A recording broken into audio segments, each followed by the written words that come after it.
తెలియజేస్తున్నాను.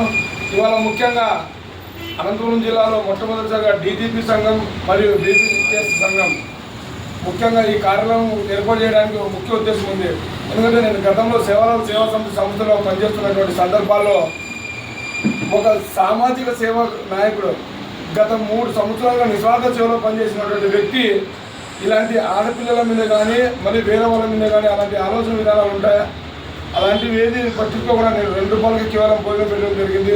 అలాగే మా ఊర్లో కూడా మేము సొంత ఖర్చులతో అధికారుల దగ్గరికి వెళ్ళి రిక్వెస్ట్గా అడిగి రోడ్డు వేయించిన సందర్భాలలో వైసీపీ గవర్నమెంట్ అవన్నిటిని చూసి ఓడ్చుకోలేక ఒక దళితుడు ఎదుగుతున్నారనేటువంటి ఒక అగసుతో రాజకీయ భవిష్యత్తు లేకుండా చేయాలనేటువంటి ఒక ఆలోచనతోనే మన ఎస్సీ మహిళ అయినటువంటి చిన్న అమ్మాయి ఒక 20 ఏళ్ళు ఉంటాయి ఆ అమ్మాయిని తీసుకొచ్చి నన్ను పట్టుకునే వచ్చారని చెప్పి ఫోజో కేసులో ఎక్కించడం జరిగింది.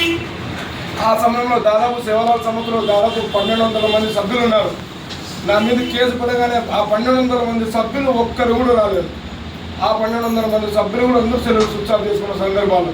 అలాంటి సందర్భాల్లో నేను జేబీ రామోజీనారాయణ గారికి ఫోన్ చేసి అడిగాను, అన్న ఇలా పరిస్థితి వచ్చింది, నాకు ఇలా అనవసరమైన కేసులు ఎరిగించారంటే ఒకే మాటకి ఏది ఆలోచన చేయకుండా ఇవాళ బహుజన సమాజ్ పార్టీలో రాష్ట్ర అధ్యక్షుడితో మాట్లాడి నా కేసు విషయంలో నా దగ్గర అప్పుడు ఆర్థిక స్తోమత లేదు, ₹1 కూడా లేని సందర్భాల్లో మురకొండ గ్రామానికి వచ్చినా కూడా కనీసం ఒక ప్లేటు భోజనం పెట్టినటువంటి సందర్భాలు కూడా లేవు.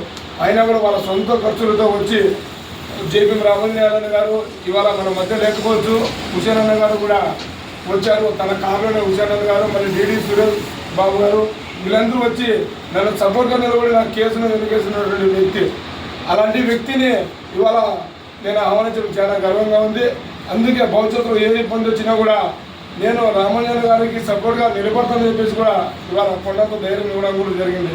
అలాగే మన ఆఫీస్కి ఓపెనింగ్ వచ్చినటువంటి పెద్దలను కూడా మరొక్కసారి ఉద్యమం చేయడంలో ఏదైనా మేము ఉద్యమాలు చేసినప్పటికీ ఏదైనా చిన్న పొరపాట్లు ఉంటే పెద్దలుగా మీరే మన్నించి సర్ది తెచ్చాల్సిన బాధ్యత మీ మీదని చెప్పేసి కూడా మరొక్కసారి తెలియజేస్తూ ఈ అవకాశం ఇచ్చినటువంటి జేబీ రామోజీనారాయణ గారికి నా ఉద్యమం చేయడం